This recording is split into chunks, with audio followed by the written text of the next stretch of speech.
ज्या स्तोत्राचं वर्णनच संकटनाशन स्तोत्र आहे, त्या स्तोत्राचा मराठीमध्ये अर्थ आपण जाणून घेऊया. हे स्तोत्र जे आहे ते नारद मुनींनी रचलेलं आहे आणि त्याची सुरुवात जी आहे ती अशी आहे. श्री गणेशाय नमः.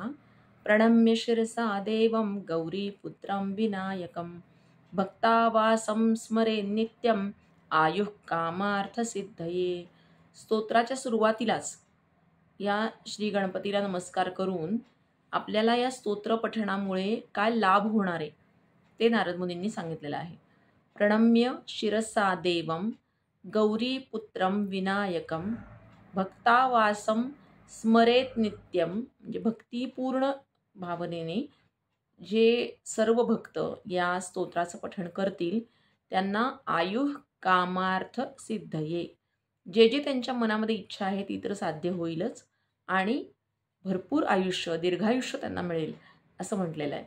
प्रणम्य शिरसा दे, प्रणम्य म्हणजे नमस्कार करून, शिरसा देवम, शिरसा ह्याचा अर्थ लोटांगण घालून किंवा पूर्ण समर्पण करून अशा पद्धतीने शिरसा देवम गौरीपुत्रम, गौरी हे पार्वतीचं एक नाव आहे आपल्याला माहिती आहे.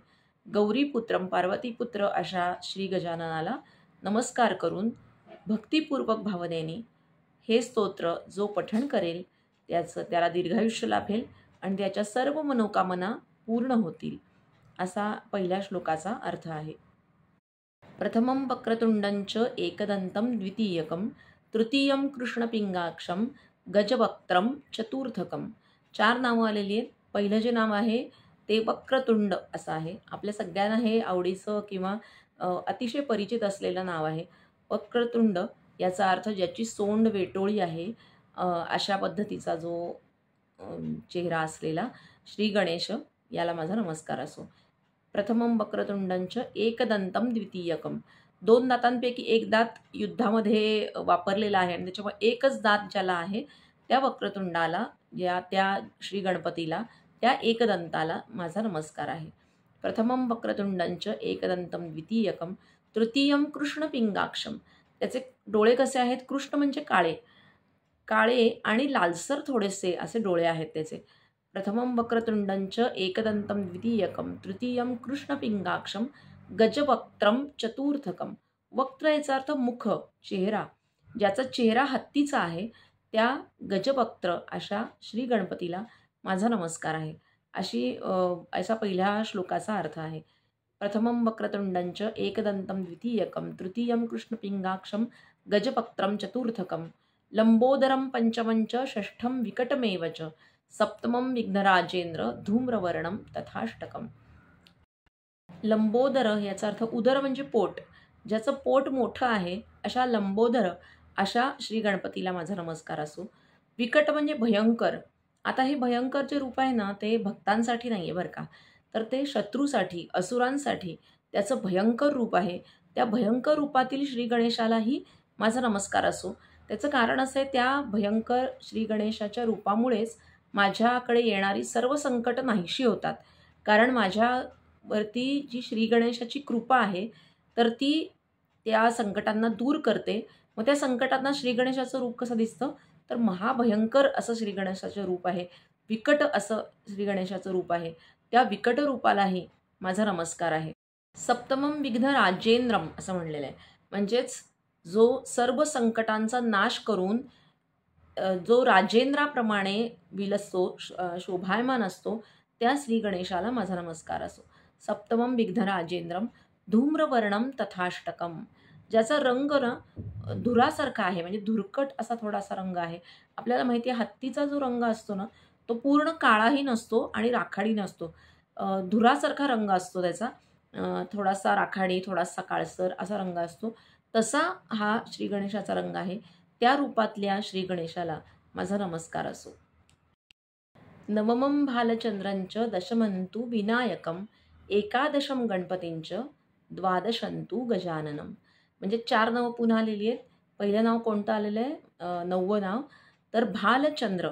आता हे आपल्याला असं वाटतं की शंकराचं नाव आहे, पण शंकराची जी विशेषणं आहेत ती काही विशेषणं श्री गणपतीला सुद्धा लावतात लोक. आणि तसंच नारद मुनींनी भालचंद्र हे शंकराचं विशेषण गणपती बाप्पांसाठी वापरलेलं आहे की ज्याच्या भाळावरती म्हणजे कपाळावरती चंद्र विराजमान आहे, अशा श्री गणपतीच्या रूपाला माझा नमस्कार असो. पुढचा आहे विनायकम. विनायक आपल्याला माहिती आहे विशेषेण नायक, जो विशेष नायक आहे, गणांचा जो नायक आहे, त्या गणपतीला माझा नमस्कार असो. गणपती ही समूहाची युद्ध देवता आहे खरं सांगायचं तर गणपती ही, आणि ती समूहाची देवता आहे, गणांची देवता आहे. तो एकटा येत नाही कधीच, आणि त्याच्यामुळे विशेषेण नायक विनायकाला माझा नमस्कार असो. एकादशम गणपतींच द्वादशंतु गजाननम. एकादशम गणपती, गणपती आणि विनायक या शब्दाचा थोडाफार अर्थ सारखाच आहे की जो नायक आहे आणि गणांचा अधिपती आहे, तो त्या श्री गणेशाला माझा नमस्कार असो. आणि शेवटी गजानन, गज आनन, आनन म्हणजे चेहरा, तोंड, तर त्या हत्तीचं तोंड असलेल्या श्री गणेशाला माझा नमस्कार असो. अशी ही 12 नावं या नारद मुनींनी या स्तोत्रामध्ये दिलेली आहेत. त्या प्रत्येक रूपातल्या श्री गणेशाला नारद मुनी नमस्कार करतायत. त्या प्रत्येक रूपातलं श्री गणेशाचं रूप हे अतिशय लोभसवाणं आणि आपल्या हृदयाच्या जवळ असणारं आहे, आणि म्हणूनच त्यांनी नमस्कार केलेला आहे. आता या पुढचे जे श्लोक आहेत ते फलश्रुती सांगणारे आहेत की हे स्तोत्र पठण केल्यामुळे काय काय होतं. पहिल्या श्लोकात तर त्यांनी सांगितलंच आहे की दीर्घायुष्य मिळतं, आणि जे जे तुम्हाला इच्छा आहे जी, तर ती सगळ्या इच्छा तुमच्या पूर्ण होतात. आणि अजून काय मिळतं, एकदा वाचल्याने काय मिळतं, दोनदा वाचल्याने काय मिळतं, तर अशा पद्धतीने पुढची फलश्रुती सांगितलेली आहे. द्वादशैतानि नामानि त्रिसंध्येयः पठेन्नरः न च विघ्नभयं तस्य सर्वसिद्धी करप्रभो. याचा अर्थ जो सकाळ दुपार संध्याकाळ तिन्ही काळ हे स्तोत्र पठण करतो त्या माणसाला सर्व विघ्नांपासून अभय मिळतं, आणि त्याला जे जे काही त्याच्या आयुष्यामध्ये हवं आहे ते ते सर्व मिळतं, असं नारद मुनी सांगतात. द्वादशैतानि नामानी ही 12 नावं असलेलं स्तोत्र जो माणूस पठण करतो त्याला सर्व सिद्धी प्राप्त होतात, आणि त्याला अभय मिळतं, विघ्नांपासून संकटांपासून त्याला अभय मिळतं.